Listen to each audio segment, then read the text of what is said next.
time for Midday Sports.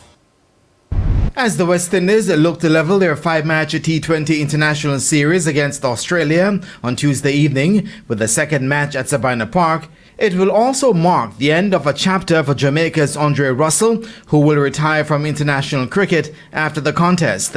For Russell, playing one last match at home is a fitting end after 15 years and 2 world titles for the West Indies.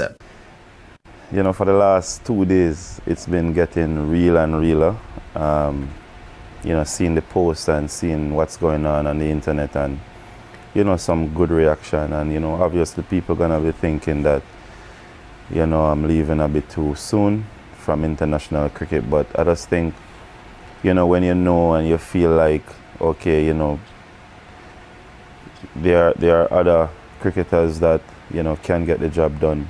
I just think, you know, based on my age as well, I think that's one of the biggest things, and not just the age, because age is just a number, but is how my body feel. With 142 games across 3 formats for the Windies, Russell sees the farewell games as well-deserved. I think I deserve it, but I just didn't expect to the level of how much they're doing, and, you know, trying to get Sabina Park filled with Jamaicans, and, you know, getting back that passion that it used to have been at Sabina Park, where the horns blow and all of that.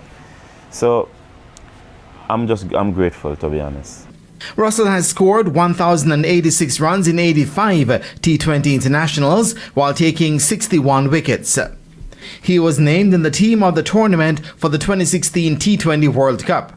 Meanwhile, Russell says while this will be his final international match at Sabina Park, it will not be his last high-profile match at the venue, as his wish is to return home in the Caribbean Premier League. I've heard some news coming out of India that, you know, a team is interested. I don't want to call any name as yet because, you know, even though it sounds confirmed, but I don't want to say, and then, you know, this is an interview. So yeah, I heard that there will be a franchise back next year, and, you know, I already mentioned to the guys at Trinidad Night Riders that I'm going back.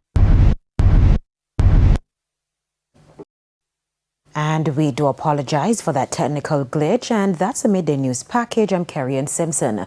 Join us at 7 for Primetime News. On behalf of the news, sports and production teams, good afternoon.